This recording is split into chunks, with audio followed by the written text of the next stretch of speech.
क्या हाल है भाई और बहनों आप सभी के।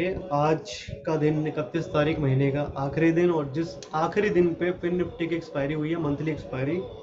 और एक्सपायरी की एकदम भयंकर भयंकर कह सके कि सुबह से तो पहले फ्लैट रखा जैसा आजकल हर बार होता है, 1 डेढ़ बजे तक कोई मूवमेंट नहीं आती। सेम वैसे ही रखा। 2 बजे तक ऊपर लेके गए हैं, 2 ढाई बजे तक ऊपर लेके गए हैं, जान के दिखाने के लिए कि हाँ फिन निफ्टी ऊपर चला गया। और वहां से सिंगल साइड फिन निफ्टी को 100 पॉइंट नीचे लेके आए हैं ऑलमोस्ट 2:30 बजे के बाद। तो इस तरीके की मूवमेंट में आप किस तरीके से काम, आई थिंक 3 बजे के बाद इनफैक्ट, अभी मैंने चार्ट लगा नहीं रखा सामने क्योंकि हम निफ्टी की बात ही करते हैं, बट फिर निफ्टी के बारे में डिस्कस कर रहे हैं क्योंकि इंट्राडे में ट्रेड हुआ है आज।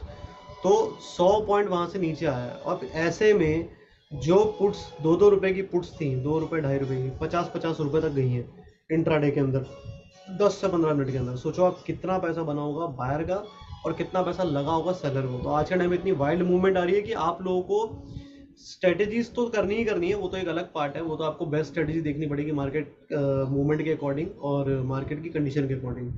लेकिन आप अगर स्प्रेड्स में फोकस करोगे ना, बुल बियर स्प्रेड्स, तो उसको ज्यादा पैसा बन रहा है आजकल, क्योंकि आजकल मोमेंटम बहुत ज्यादा आ रहा है एंड के टाइम पे, ठीक है।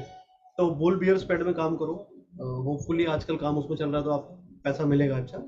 बाकी जब भी करो तो किसी ब्रोकर के ना एल्गो वाले ऐप से करो, क्योंकि आप नेकेड करोगे सामने तो आपको, आप एक बाय तो कर लोगे लेकिन आगे वाला सेल नहीं कर पाओगे। जब तक आगे वाला सेल करने जाओगे तब तक हो सकता है कोई नीचे आ जाए प्राइस उसका। आजकल मूवमेंट इतनी शार्प आ रही है, ठीक है। ये हो गया। तो अभी एक बार निफ्टी देखते हैं चार्ट सामने। निफ्टी क्या लग रहा है मेरे को, देखो यहाँ पे हमें क्लियरली दिख रहा है डेली चार्ट में कि एक एम पैटर्न है। एम पैटर्न तो यहाँ पे ब्रेक हो चुका है, ये देखो आप, ये इसकी नेकलाइन थी, तो यहाँ पे ब्रेक कर दिया, और यहाँ ब्रेक करने के बाद भी मूवमेंट जो है 500 पॉइंट नीचे वहां से भी आया है, ठीक है। अब अगर ये नेकलाइन ब्रेक हुई है, यहाँ से नीचे आया है, तो हमारे लिए नेक्स्ट जो है ना, सेम नेकलाइन जो है हमारे लिए एक रेजिस्टेंस का काम करेगी बहुत अच्छा। तो मैं वेट ही कर रहा हूँ, जिस दिन भी मुझे 19,300 के आसपास मार्केट मिलता है तो मैं एक शॉर्ट बना के बैठूंगा। लेकिन नेकेड शॉट नहीं, स्ट्रेटेजी में शॉर्ट बनाऊंगा।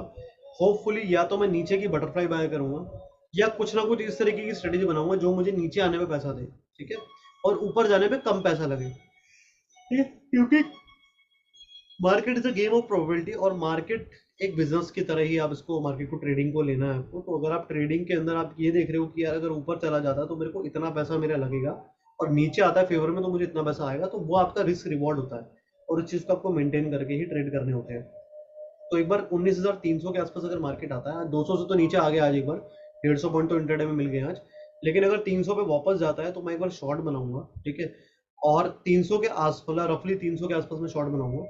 मेरा जो एसएल रहेगा वो 550, 560, जो ये वाली कैंडल का जो हाई है, इस कैंडल का हाई है 560, तो मेरा यहाँ पे 560 पे एसएल रहने वाला है।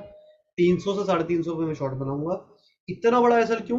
क्योंकि 200 पॉइंट का अगर एसएल दे रहा हूँ तो कम से कम 400 पॉइंट का मुझे टारगेट भी तो मिलेगा। मार्केट में आजकल मूवमेंट इतनी है, और अगर इतने हाइयर एंड पे हम बेच रहे हैं तो वहां से एक बार को 200-300 पॉइंट तो आराम से मिलेंगे। तो 1:1, 1:1.5 तो आराम से मिल जाएगा।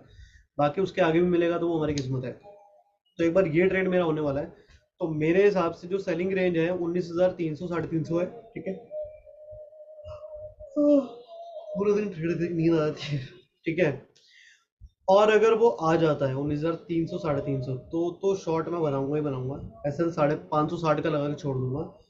जब तक नहीं आ रहा तब तक मैं बीच में कोई ट्रेड नहीं लूंगा, अनटिल अनलेस कि 15 मिनट के चार्ट पे मुझे कोई सप्लाई जोन बढ़िया सा दिख जाए। मैं आज वाली रेंज को सप्लाई जोन नहीं मान रहा अभी, ठीक है। हो सकता है ये और एक आध दिन में, एक हफ्ते में पार हो जाए। मैं इसको सप्लाई जोन मार के अभी नहीं चल रहा हूँ, ठीक है।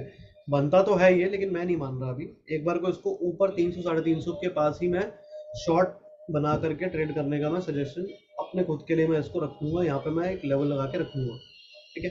नीचे में बाय के लिए भी मुझे अभी एज सच कुछ अच्छे लेवल्स नहीं दिख रहे हैं, अनटिल अनलेस की मार्केट आपको 18,900 से लेके 800 के बीच में मिले, तब तो आप बाय कर सकते हो। अदरवाइज मुझे कुछ बाय के लेवल नहीं मिल रहे हैं नीचे में।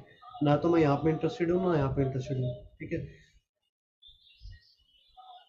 18,800 से 18,900 में अगर मिलता है मार्केट तो डेफिनेटली मैं बाय करूंगा। 18,750 का असर लगा दूंगा मैं, 150 पॉइंट का असर लगा दूंगा, और वहां से मैं 1:1, 1:2 के लिए कैरी करूंगा मार्केट, ठीक है। तो हमारे पास दो लेवल आ गए हैं। एक तो 19,300 से 19,350 में सेल करेंगे, 19,560 का असर लगाएंगे। नीचे में बाय का जो मेरे हिसाब से जो लेवल है, जो मैं करने वाला हूँ काम जिसपे, वो है 18,800 से 900 में बाय करूंगा। 18,750 में ऐसा लगा दूंगा। ये मेरे लेवल होंगे दोनों तरफ के, बाय और सेल के। इन बिटवीन मार्केट जो भी ट्रेड करता रहेगा तो मुझे उससे कोई मतलब नहीं, मैं वहाँ पे अवॉइड करूंगा लॉन्ग की कोई पोजीशन, मतलब इन शॉर्ट की कोई कैरी करने वाली बड़ी पोजीशन को अवॉइड करूंगा, इंट्राडे ट्रेडिंग करूंगा मैं, ठीक है। लेवल लिख लिए, ठीक है गाइस। तो आपको भी ये चीज़ का ध्यान रखना है, अपना एक बार एनालिसिस कर लो, चार्ट पे एक बार देख लो कि क्या जो मैंने लेवल बोले हैं काम करने लायक है कि नहीं है। अगर है तो कहीं पे लिख लेना और एक बार चेक कर लेना कि उन लेवल्स पे काम हो रहा है कि नहीं, ठीक है। तो अगर काम हो रहा होगा तो फिर आपका भी काम हो जाएगा, अगर नहीं लग रहा है आपको कि यार वो लेवल नहीं, मुझे मेरे हिसाब से वो लेवल ठीक नहीं है, तो मत करो काम, ठीक है। और ट्रेड तो बिल्कुल नहीं करने, खाली आपको बैक टेस्ट करना है, भी पेपर ट्रेड करना है, लेवल्स को वॉच करना है, क्योंकि चार्ट अगर आपको सीखना है तो आपको लेवल्स को वॉच करना पड़ेगा और लेवल समझने पड़ेंगे किस हिसाब से लेवल्स निकाले जाते हैं, ठीक है। चलो गाइस, मिलते हैं नेक्स्ट वीडियो में, जो कि होपफुली कल मैं बनाऊंगा। तो मिलते हैं, बाय बाय, टेक केयर।